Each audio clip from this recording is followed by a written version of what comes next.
Hey there! When a company starts using AI, who is it really for? Is it all about driving profits for shareholders, or is it about serving the customer?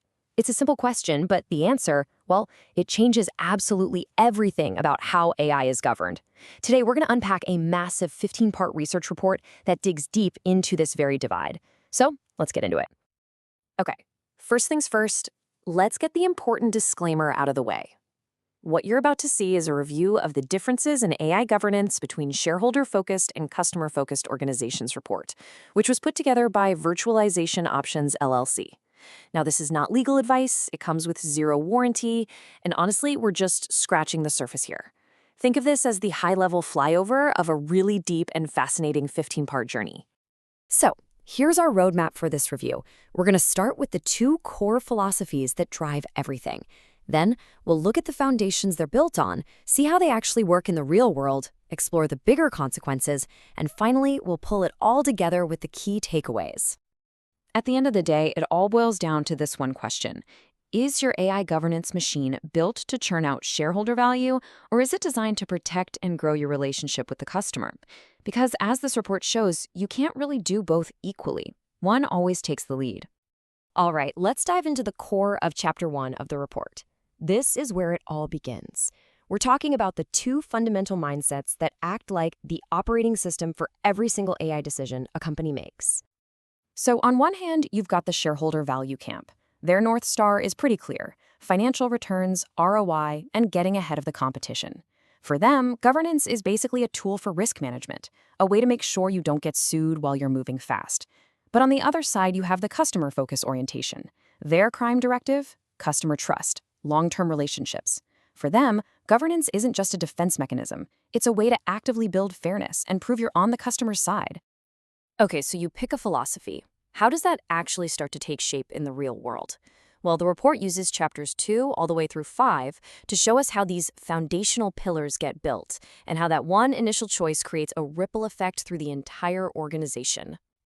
And this slide does a great job of summarizing those early chapters. Chapter 2 just hammers home that core divide, ROI versus trust.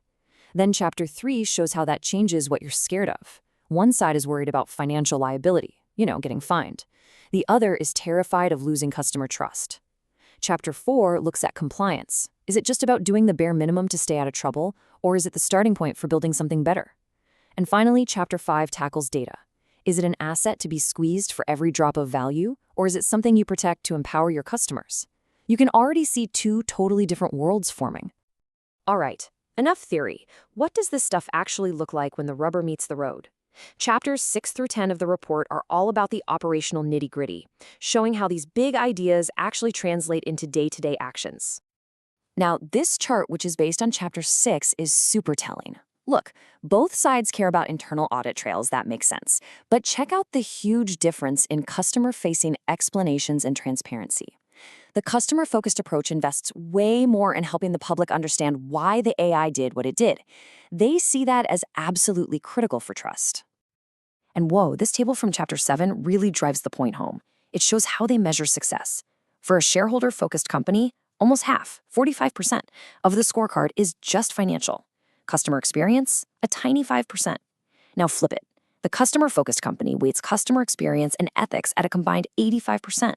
They're not just playing the same game with different strategies, they are playing two completely different games. And the story just continues through Chapters 8, 9, and 10. Chapter 8 looks at how they engage stakeholders and finds one side is very top-down, while the other is way more collaborative. Chapter 9 digs into who makes the final call, showing a split between centralized control and more distributed authority. And Chapter 10 examines tech investments, revealing a focus on short-term wins for one versus long-term value creation for the other. The pattern is just undeniable. Okay, now we're climbing to the summit. Chapters 11 through 14 are where the report really zooms out to look at the huge consequences of these choices, the impact on actual people, on ethics, and on whether these companies will even be around in the long run. Chapter 11 lays out this gut punch of a scenario that makes the ethical divide crystal clear. Imagine you find a bias in your AI. The shareholder value approach turns it into a math problem. What's cheaper, fixing the AI or paying the fines from a potential lawsuit? The customer-focused approach doesn't even pull out the calculator. The bias gets fixed because breaking customer trust is simply not an option. It's the difference between seeing ethics as a cost versus seeing it as a core value. So, what's it like for the people working inside these companies? Chapter 12 found something pretty stark.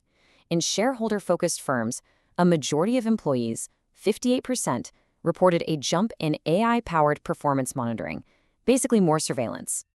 But then, on the flip side, look at this. In customer-focused firms, an incredible 74% of employees said their job satisfaction either stayed the same or actually got better after AI was rolled out.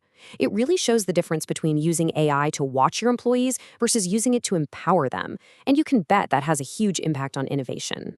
Now, the report is really clear that neither of these paths is a walk in the park. Chapter 13 is dedicated to all the challenges each side faces. But then, Chapter 14 offers this really interesting roadmap. It suggests that over time, shareholder-focused companies might be pushed by regulations and the market to evolve, moving from just checking a compliance box to actually integrating values into their core. So convergence might be possible, but it's a long road. And that brings us to the grand finale, Chapter 15. This is where the report pulls everything together and gives some clear, actionable advice for anyone trying to figure out this AI governance puzzle. What's great is that the report says no matter which path you're on, some things are just non-negotiable.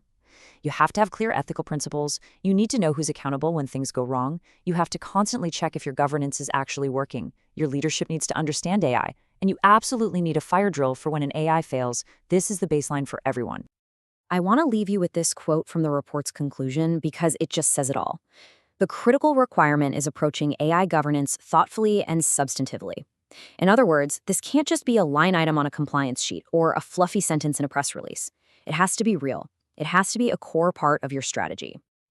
And there you have it. We just covered the highlights from a really dense 15-part report. So congratulations on making it through this whirlwind tour with us.